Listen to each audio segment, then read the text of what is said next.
Hello friend, जेके agriculture classes में आप सभी का स्वागत है। इस वीडियो में आप सभी को कृषि पशुपालन तथा पशु चिकित्सा विज्ञान का पेपर हल करेंगे, जो कि 2020 में पूछा गया है। इसमें कुछ पेपर इस प्रकार का आता है। इसका समय 3 घंटे 15 मिनट और पूर्णांक 50 का होता है।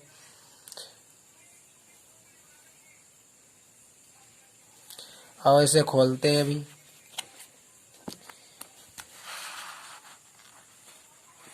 इसमें प्रश्न सीरियल वाइज नहीं पूछे जाते हैं, जो कि पहले नंबर का प्रश्न जो है तो 6 नंबर का है और लास्ट में बहुविकल्पीय प्रश्न दिए हुए हैं। इसमें नंबर 1 पर प्रश्न है, पशुओं को चिन्हित करने की विधियां कौन कौन सी है। इसे अभी चित्र में दिखा सकता हूँ। पशुओं को चिन्हित करने की 6 विधियां हैं। इसे नंबर 1 पर आता है विभिन्न रंगों से रंगना। नंबर 2 पर आता है टीक की पत्ती या छल्ला डालकर।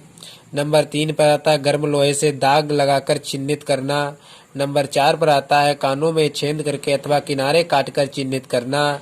नंबर 5 पर आता है गोद कर कान चिन्हित करना। नंबर 6 पर आता है पट्टा या छल्ला पहनाना। इसका विस्तार कुछ नीचे दिया हुआ है। नंबर 1 पर रंगों से रंगना, इस प्रकार इसे रंगों से रंगना और लाभ हानियां इसकी दी हुई हैं। इस प्रकार ये 6 नंबर का प्रश्न पूछा जाता है, जो यूपी बोर्ड परीक्षा में पूछा जा चुका है 2020 में। और इसके अथवा में जो प्रश्न दिया हुआ है जो इस प्रकार है, एक गाय का स्वच्छ चित्र बनाकर निम्न अंगों को प्रदर्शित कीजिए। किसी गाय का स्वच्छ चित्र बनाइए और उसमें बीजन खुरी, स्कंद प्रदेश, सूथन, चांद, स्कोकद जिसे कुबड़ कहते हैं और छाती आदि 6 अंगों को गाय में दर्शाइए। इस प्रकार गाय का चित्र बनाओ और उसे जिन अंगों को पूछा गया उन अंगों को प्रदर्शित करो। जैसे ये लिखा है नितंब, यदि नितंब पूछा जाए पेपर में तो नितंब दर्शाना। यदि आँख पूछा जाए तो इस प्रकार दर्शाना अंगों को चित्र बनाकर। ये भी प्रश्न 6 नंबर का पूछा जा चुका है और आगे परीक्षाओं में पूछा जा सकता है।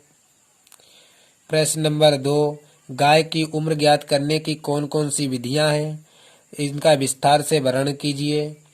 इसका भी उत्तर, गाय की उम्र ज्ञात करने की निम्न विधियां हैं। नंबर 1 पर आता है अभिलेखों द्वारा। नंबर 2 पर आता है सामान्य आकृति देखकर। नंबर 3 पर आता है खुरों द्वारा, खुरों को देखकर। नंबर 4 पर आता है सींगों द्वारा। इस प्रकार इसे विस्तार से पेपर में वर्णन करना होता है और 6 नंबर का यह प्रश्न यूपी बोर्ड परीक्षा में पूछा जाता है। यह प्रश्न अथवा में पूछा गया है, निम्नलिखित नस्लों के मूल स्थान, मुख्य लक्षण एवं उपयोगिता को तालिका रूप में लिखिए। इसमें मूल स्थान नंबर 1 पर आता है भदावरी, हिसारडेल, लेगहार्न मुर्गी, साहिवाल गाय, बर्बरी बकरी और ब्राउन स्विस गाय। इनके मूल स्थान लिखिए, मूल स्थान और मुख्य लक्षण लिखिए एवं उपयोगिता, इनकी क्या उपयोगिता है उसको तालिका में दर्शाइए, जो कि प्रश्न 6 नंबर का पूछा गया है।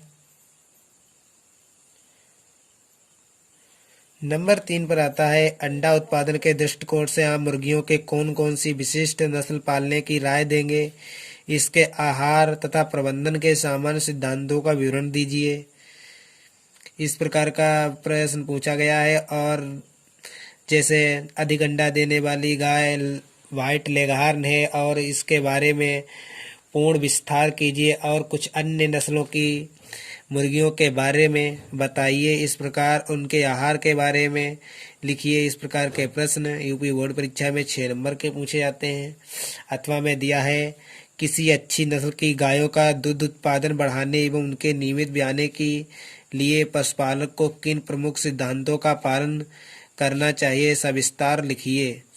इस प्रकार के प्रश्न पूछे जाते हैं।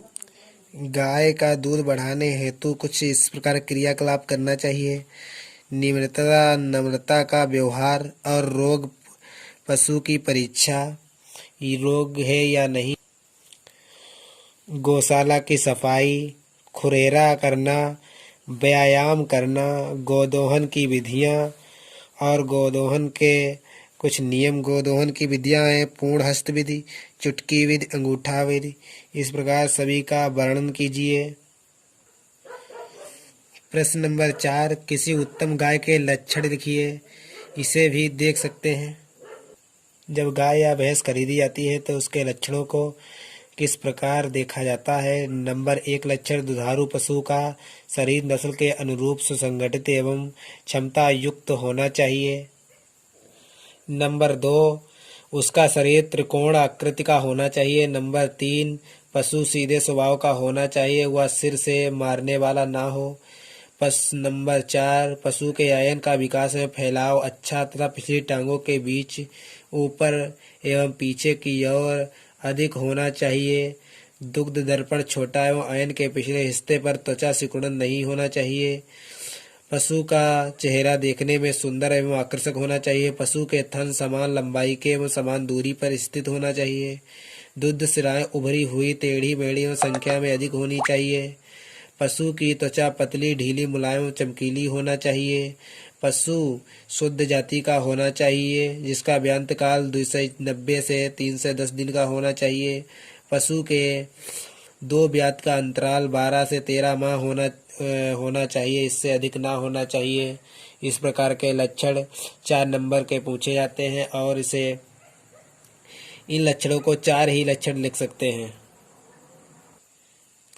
प्रश्न नंबर 5, पशुओं के दोहन की 2 विधियों को लिखिए। विधियां इस प्रकार हैं। पशु दोहन की 3 विधियां हैं जिसमें परीक्षा में 2 ही विधियां पूछी गई हैं। इसमें नंबर 1 पर आता है अंगूठा दबाकर धोना और नंबर 2 पर चुटकी से धोना। इस प्रकार इन्हें सविस्तार वर्णन कीजिए यहाँ तक। और नंबर 3 पर चारों उंगलियां व हथेली के बीच में थन को दबाकर दूध दूहना, इसे पूर्ण हस्त विधि भी कहते हैं। Fitting or handful making. इस प्रकार विधियों को लिख सकते हैं जो कि 4 नंबर के बीच पूछी जाती हैं। प्रश्न नंबर 6, अच्छे दोहन के सिद्धांत क्या हैं, इसके बारे में बताइए, जो कि 4 नंबर का प्रश्न पूछा गया है।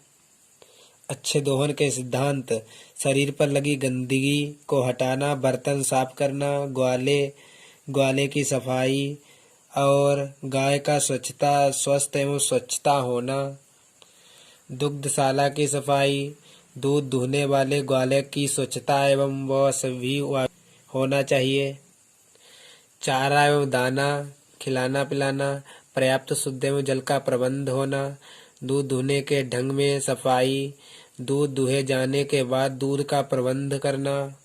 इस प्रकार इसे सविस्तार वर्णन कर सकते हैं। प्रश्न नंबर 7, फार्म अभिलेख रखने के 4 उद्देश्यों को बताइए। जो फार्म में अभिलेख रखे जाते हैं उनके उद्देश्य के बारे में बताइए।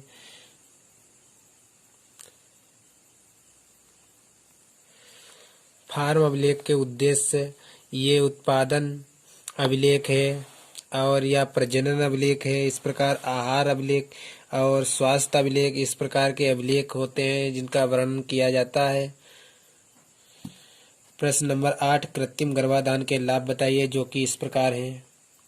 कृत्रिम गर्भाधान के लाभ: नंबर 1, यह प्रणाली पशुओं अथवा नस्ल सुधारने हेतु मुख्य रूप से प्रयोग की जाती है। नंबर 2, इस प्रणाली को अपनाकर पशुपालक के धन, श्रम आदि की बचत होती है।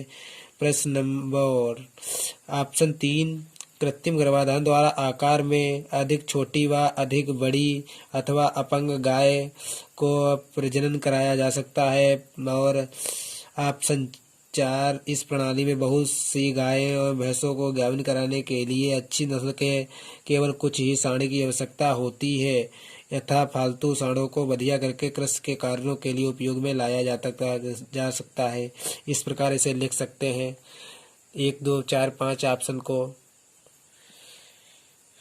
प्रश्न नंबर 9, ट्रोकार तथा कैन्यूला में कैन्यूला के कार्य बताइए। इसके कार्य चित्र में दिए हुए हैं।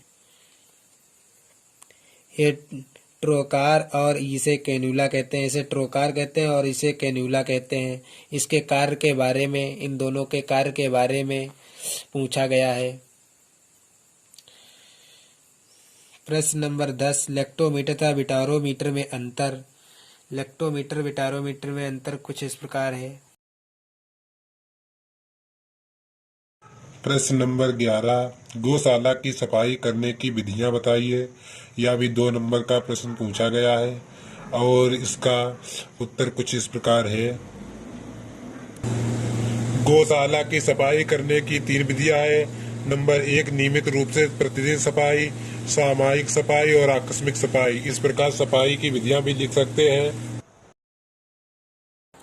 प्रश्न नंबर 12, यह बहुविकल्पीय प्रश्न है। इसका प्रश्न नंबर 12 का 1, विश्व में सबसे अधिक दूध देने वाली गाय की नस्ल है। इसका सही आंसर होल्स्टीन फ्रीजियन। सेकेंड प्रश्न, मेरिनो नस्ल है एक बकरी की, लिख सकते हैं।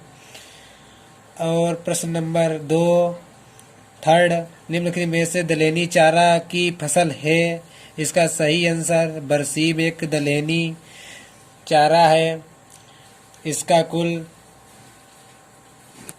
लेग्यूमिनेसी है, इसीलिए इसे दलहनी वर्ग में रखा गया है।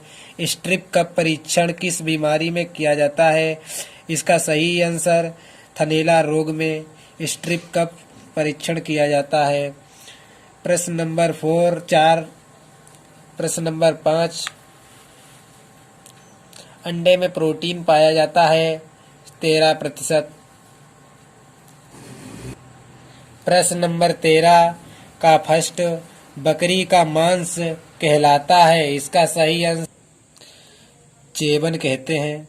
बकरी के मांस को चेवन कहते हैं। नंबर 2, गाय का ऋतु चक्र 280 दिन का होता है।